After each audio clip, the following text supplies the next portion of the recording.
There comes a moment in life when something quietly shifts inside you. It doesn't arrive with noise. It doesn't demand attention. It simply appears, often in silence. You begin to notice that the things you once chased no longer hold the same power over you. The need to stay busy, the pressure to stay connected, the effort to keep up with people, conversations, expectations. After 70, many people experience this shift without knowing how to name it. They feel calmer when they spend time alone, more at ease when the phone doesn't ring, relieved when plans are cancelled. And yet, there's often guilt attached to that feeling. Society has taught us that friendships are essential at every stage of life, that being social equals being healthy, that being alone means something is missing. But here is a quiet truth that few people are willing to say out loud. After 70, you don't need friends the way you once did. Not because you've failed, not because you've withdrawn from life, but because you've grown into a different relationship with yourself. This is not a story about loneliness. It's a story about independence, peace, and emotional freedom. It's about understanding that happiness in later life comes from alignment, not obligation. And if you stay with me until the end, you may discover that letting go of the pressure to maintain friendships isn't a loss at all. It's a return to yourself. In your younger years, friendships often served a purpose beyond companionship. They helped you belong. They helped you prove yourself. They helped you feel seen. Whether at work, in social circles, or within communities, there was often an unspoken pressure to fit in, to stay relevant, to keep up. Friendships were intertwined with identity. But by the time you reach your 70s, that chapter has already been written. You've built a life. You've carried responsibilities. You've weathered disappointments and joys. You no longer need other people to confirm your worth. At this stage, validation from others begins to feel unnecessary, even exhausting. There is a quiet confidence that comes from knowing who you are without needing anyone to reflect it back to you. Think of a man who spent decades surrounded by colleagues and acquaintances. His calendar was full, his phone always ringing. When retirement arrived, many of those connections faded. At first, he felt uneasy. Was something wrong? Should he try harder to stay in touch? But over time, something unexpected happened. Without the need to impress, explain, or perform, he felt lighter. He rediscovered interests he had put aside for years. He stopped measuring himself against others. And in that stillness, he realized something important. He was finally living without an audience. After 70, the need to prove yourself fades because you already know your value. You don't need friendships to validate who you are.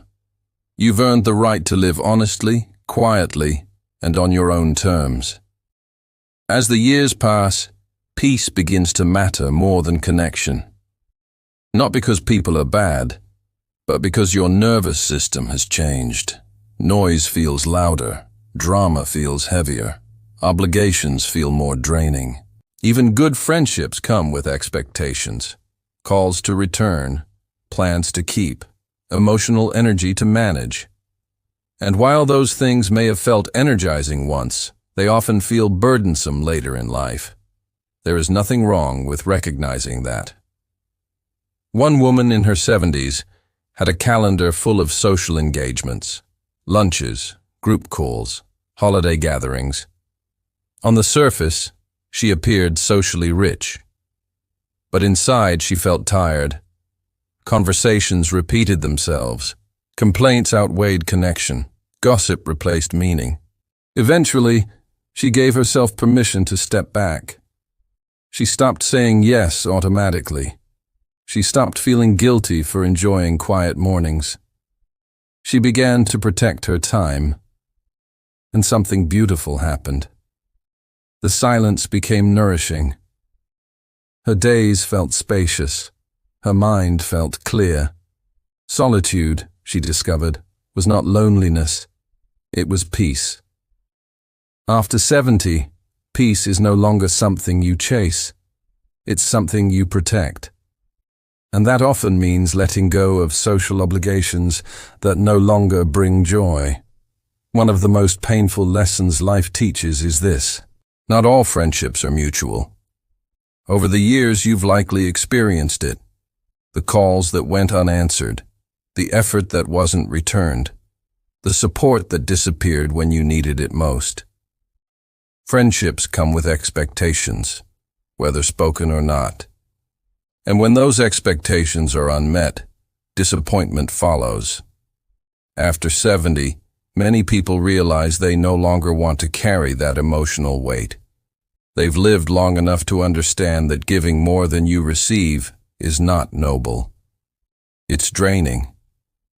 A man in his late 70s reflected on friendships that faded over time.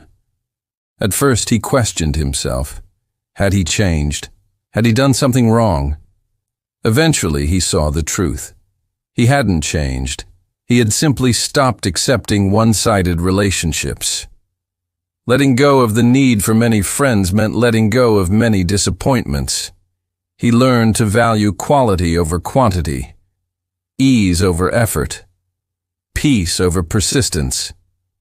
After 70, fewer friendships often mean fewer emotional wounds. And that is not something to mourn. It is something to appreciate. Time feels different as you grow older. In your younger years, time felt endless. There was always tomorrow, always next week, always next year. After 70, time becomes precious. Not in a fearful way, but in a respectful one. You begin to ask yourself better questions. Is this how I want to spend my afternoon? Does this conversation nourish me or drain me? Am I saying yes because I want to, or because I feel obligated? Friendships require time, energy, and emotional presence. Some are worth it. Many are habits carried over from earlier chapters. One man in his 80s realized that social gatherings he once enjoyed now felt exhausting. The small talk, the complaints, the repetition. He began choosing differently. Long walks replaced long lunches. Books replaced conversations that went nowhere. Silence replaced obligation. And instead of feeling lonely, he felt fulfilled. After 70, your time belongs to you. You don't owe it to anyone. Choosing how to spend it is not selfish, it's wise. One of the greatest myths about aging is that happiness depends on having many people around you. In truth, the most important companionship you'll ever have is with yourself. After decades of living, you know your rhythms, your values, your limits. When you stop relying on others for stimulation or validation, something powerful happens. You become comfortable in your own presence. A woman in her mid-70s once believed she needed constant social interaction to feel alive. But despite being surrounded by people, she often felt empty.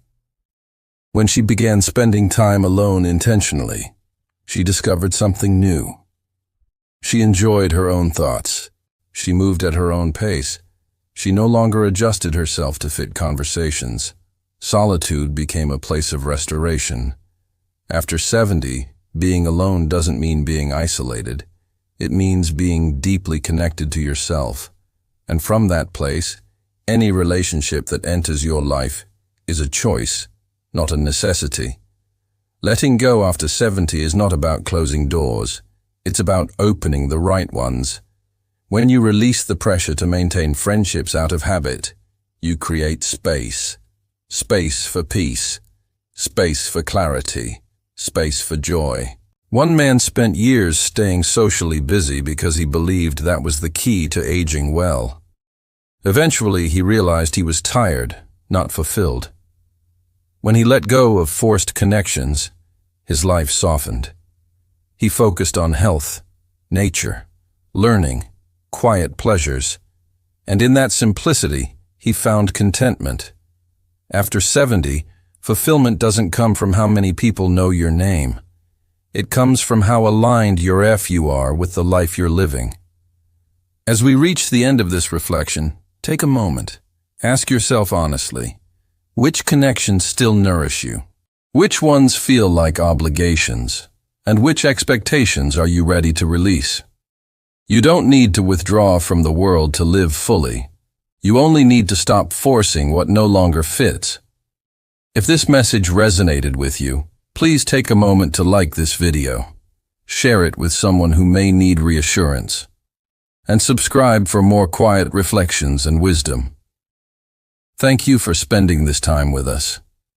May your days be peaceful, your choices intentional, and your life deeply your own. We wish you calm, clarity, and a gentle happiness in every season ahead.